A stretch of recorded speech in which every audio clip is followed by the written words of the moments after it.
Ummy's Tasty Hut. അസ്സലാമലൈക്കും.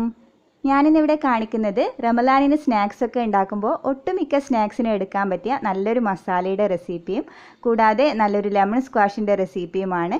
പിന്നെ ഞാൻ റമദാനിന് വേണ്ടി ചെയ്തു വെച്ച കുറച്ച് പ്രിപ്പറേഷൻസ് കൂടി നിങ്ങൾക്ക് കാണിക്കുന്നുണ്ട്. ഇതുപോലെ കുറച്ച് കാര്യങ്ങൾ നമ്മൾ മുമ്പേ ചെയ്തു വെച്ച് കഴിഞ്ഞാൽ നമുക്ക് റമദാനിന് പ്രാർത്ഥനയ്ക്കൊക്കെ നല്ല സമയം കണ്ടെത്താൻ പറ്റും. അപ്പോൾ നമുക്ക് അതെന്തൊക്കെയാണെന്ന് കണ്ടു നോക്കാം.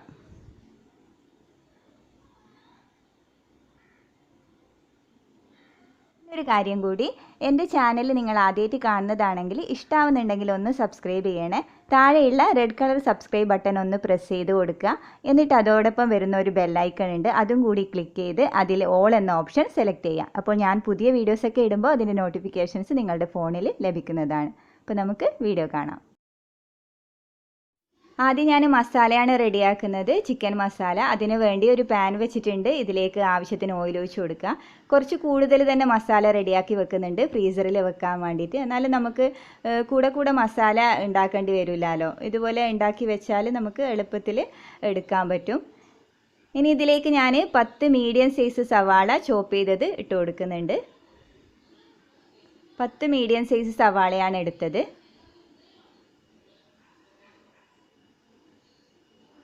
ഇനി ഇതിലേക്ക് ആവശ്യത്തിന് ഉപ്പിട്ട് നന്നായി വഴറ്റിയെടുക്കുക.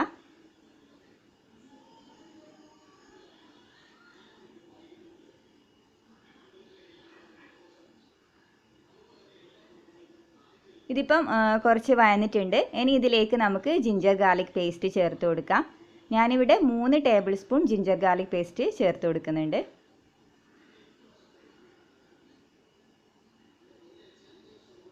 പിന്നെ ഇതിലേക്ക് ചേർത്ത് കൊടുക്കുന്നത് ഒരു 6 പച്ചമുളക് ചതച്ചെടുത്തതാണ്. ചതച്ചെടുത്ത് ചേർക്കുമ്പോൾ കുട്ടികളൊക്കെ കഴിക്കുമ്പോൾ അവർക്ക് അങ്ങനെ പച്ചമുളക് കടിക്കാൻ കിട്ടൂല, നല്ല ടേസ്റ്റും ഉണ്ടാവും. പിന്നെ കുറച്ച് കരിവേപ്പില ചെറുതായി കട്ട് ചെയ്തതും ഇട്ട് കൊടുക്കുന്നുണ്ട്. നിങ്ങൾക്ക് വേണമെങ്കിൽ മല്ലിയില ചേർത്ത് കൊടുക്കാം. പച്ചമുളകൊക്കെ എരിവിനനുസരിച്ച് ചേർക്കാം. ഇനി ഇതും കൂടി ഇട്ട് നന്നായി ഒന്ന് വഴറ്റിയെടുക്കാം.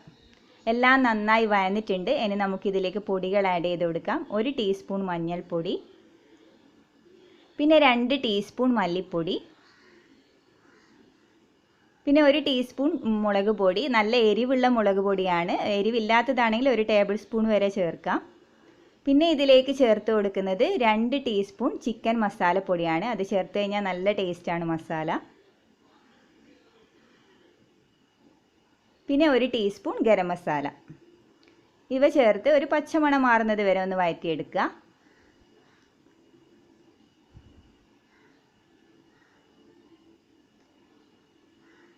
ബീഫ് മസാല ഉണ്ടാക്കുന്നതെങ്കിൽ ഇതുപോലെ തന്നെ ഉണ്ടാക്കിയാൽ മതി. ചിക്കൻ മസാല പൗഡറിന് പകരം ഇറച്ചി മസാല ചേർത്താൽ മതി.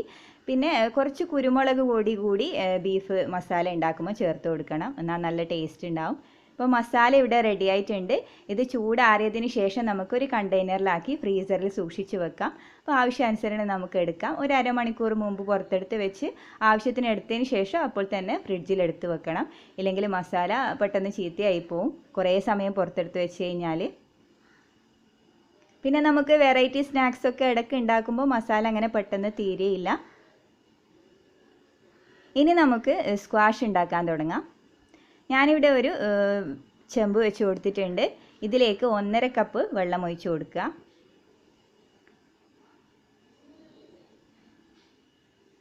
ഇനി ഇതിലേക്ക് 3 കപ്പ് പഞ്ചസാര കൂടി ഇട്ട് കൊടുക്കുക.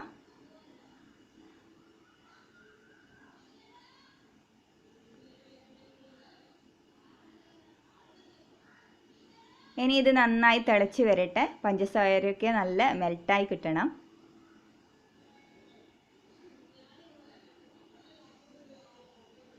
നന്നായി തിളച്ചിട്ടുണ്ട്. ഇനി ഫ്ലെയിം ചെറുതാക്കി കൊടുത്ത് ഒരു 2 മിനിറ്റ് വെച്ച് കൊടുക്കണം. ഇത് നന്നായി ഒന്ന് തിളച്ച് ഒന്ന് കുറുകണം. ഒരു 2 മിനിറ്റ് വെച്ച് കൊടുത്താൽ മതി.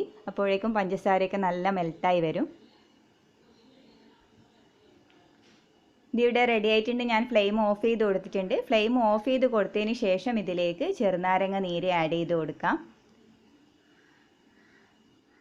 ഞാനിവിടെ ഒരു 12 ചെറുനാരങ്ങയുടെ നീരാണ് എടുത്തിട്ടുള്ളത്.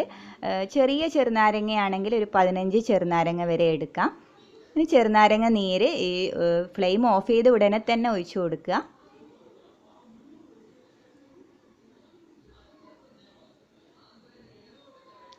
അതിനുശേഷം നന്നായി ഒന്ന് മിക്സ് ചെയ്ത് കൊടുക്കുക.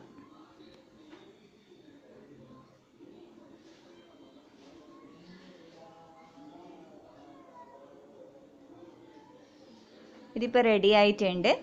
ഇനി ഇത് നന്നായി ചൂടാറിയതിന് ശേഷം നമുക്ക് ബോട്ടിലേക്ക് മാറ്റി ഫ്രിഡ്ജിൽ സൂക്ഷിച്ച് വെക്കാം. 1 മാസം വരെ കേടുകൂടാതെ ഇരിക്കും. സൂക്ഷിച്ച് വെക്കുന്ന ബോട്ടിൽ വെയിലത്ത് വെച്ച് ഉണക്കിയതോ ഇല്ലെങ്കിൽ സ്റ്റെറിലൈസ്ഡ് ചെയ്ത കുപ്പി ബോട്ടിലോ ഒഴിച്ചു കൊടുക്കാം. പച്ചവെള്ളത്തിൻ്റെ അംശം ബോട്ടിൽ ഒട്ടും ഉണ്ടാകാൻ പാടില്ല. അപ്പോൾ പെട്ടെന്ന് കേടായി പോവും, കുറേ നാൾ വരെ സൂക്ഷിക്കാൻ പറ്റില്ല. അപ്പോൾ നല്ല വൃത്തിയുള്ള ഡ്രൈ ആയിട്ടുള്ള കുപ്പിയിൽ ഇത് നമുക്ക് ചൂടാറിയതിന് ശേഷം അരിച്ച് ഒഴിച്ചു കൊടുക്കാം. ഇതിൽ പഞ്ചസാരയുടെ ചെറിയ കച്ചറൊക്കെ ഉണ്ടാവും. അപ്പം നമുക്ക് അരിച്ച് കുപ്പിയിലേക്ക് ചൂടാറിയതിന് ശേഷം ഒഴിച്ചു കൊടുക്കാം. പിന്നെ ഇതിൻ്റെ തൊണ്ട് കളയേണ്ട നല്ല അടിപൊളി അച്ചാർ ഉണ്ടാക്കിയെടുക്കാം. അതിൻ്റെ വീഡിയോ ഞാൻ പിന്നീട് കാണിക്കാം. ഇനി ഞാനിവിടെ കുറച്ച് ചിക്കന് ചെറുതായി കട്ട് ചെയ്തെടുത്തിട്ടുണ്ട്.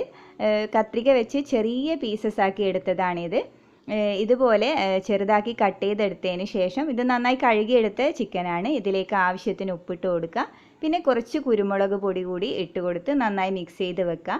ഇങ്ങനെ നമ്മൾ റെഡിയാക്കി ഫ്രീസറിൽ ഒരു കണ്ടെയ്നറിലാക്കി വെച്ച് കഴിഞ്ഞാൽ ഷവർമ, പിസ്സ, അതുപോലെ ചിക്കൻ ഫ്രൈ ചെയ്ത് ഉണ്ടാക്കുന്ന സ്നാക്സിനൊക്കെ നമുക്ക് പെട്ടെന്ന് എടുക്കാൻ പറ്റും. പിന്നീട് മസാല ചേർത്ത് കൊടുത്താൽ മതി.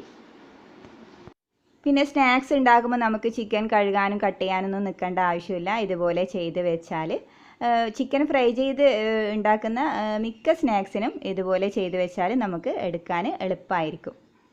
അപ്പോൾ നിങ്ങൾ ഇതുപോലെ ഒന്ന് ട്രൈ ചെയ്ത് നോക്കാം. ലെമൺ സ്ക്വാഷ് ചൂടാറിയതിന് ശേഷം ഞാൻ ഇതുപോലത്തെ 2 ബോട്ടിലാക്കി വെച്ചിട്ടുണ്ട്. ഇത് നമുക്ക് ഫ്രിഡ്ജിൽ 1 മാസം വരെ കേടുകൂടാതെ വെക്കാം. നമ്മൾ കുടിക്കുന്ന സമയത്ത് ഒരു ഗ്ലാസ്സിൽ 2-3 ടേബിൾ സ്പൂൺ ഒഴിച്ചതിന് ശേഷം തണുത്ത വെള്ളം ഒഴിച്ച് മിക്സ് ചെയ്തെടുത്താൽ മതി. അപ്പോൾ നമുക്ക് പെട്ടെന്ന് റെഡിയാക്കാൻ പറ്റും ലെമൺ ജ്യൂസ്. പിന്നെ ഞാൻ റെഡിയാക്കി വെച്ചത് ജിഞ്ചർ ഗാർലിക് പേസ്റ്റ് ആണ്. ഇതുപോലത്തെ ഐസ് ട്രേയിലാണ് സെറ്റാക്കി വെക്കാൻ വേണ്ടി വെച്ചിട്ടുള്ളത്. ഇത് ഫ്രീസറിൽ വെച്ച് സെറ്റ് ചെയ്ത് കഴിഞ്ഞാൽ നമുക്ക് ഓരോ ക്യൂബായി എടുത്ത് ഒരു കണ്ടെയ്നറിലേക്ക് മാറ്റാം. ഇല്ലെങ്കിൽ ഇതുപോലത്തെ പഴയ ഐസ് ട്രേ ഉണ്ടെങ്കിൽ അതിൽ തന്നെ സെറ്റ് ചെയ്ത് വെക്കാം. അപ്പോൾ നമുക്ക് കുക്ക് ചെയ്യുന്ന സമയത്ത് ഓരോ ക്യൂബായി എടുത്ത് മാറ്റിയാൽ മതി. അപ്പം നമുക്ക് ജിഞ്ചർ ഗാർലിക് പേസ്റ്റ് കുറേ നാൾ വരെ ഫ്രീസറിൽ സൂക്ഷിക്കാനും പറ്റും ഇതുപോലെ ചെയ്താൽ. അപ്പോൾ നിങ്ങളും ഇതുപോലെ ഒന്ന് ട്രൈ ചെയ്ത് നോക്കുക. ഇല്ലെങ്കിൽ ഒരു പ്ലേറ്റിൽ വെച്ച് സെറ്റ് ചെയ്തെടുത്താലും മതി. പിന്നെ ഞാൻ ചെയ്ത് വെച്ചത് തേങ്ങ ചിരകി വെച്ചതാണ്. ഒരു കണ്ടെയ്നറിൽ കുറച്ചധികം തേങ്ങ ചിരകി വെച്ചിട്ടുണ്ട്. നമുക്ക് തേങ്ങ അത്യാവശ്യമാണല്ലോ കറിക്കും പിന്നെ കഞ്ഞി ഉണ്ടാക്കുമ്പോഴൊക്കെ തേങ്ങ അത്യാവശ്യമാണ്, തേങ്ങാപ്പാലൊക്കെ എടുക്കാൻ. അപ്പോൾ ഇതുപോലെ ചെയ്ത് വെച്ചാൽ നമുക്ക് പണി കുറച്ച് കൂടുതൽ എളുപ്പമായിരിക്കും. പിന്നെ ഞാൻ റെഡിയാക്കി വെച്ചിട്ടുള്ളത് മസാലപ്പൊടികളാണ്. ഇതുപോലത്തെ സ്പൈസസ് ബോക്സിലാക്കി വെച്ചിട്ടുണ്ട്.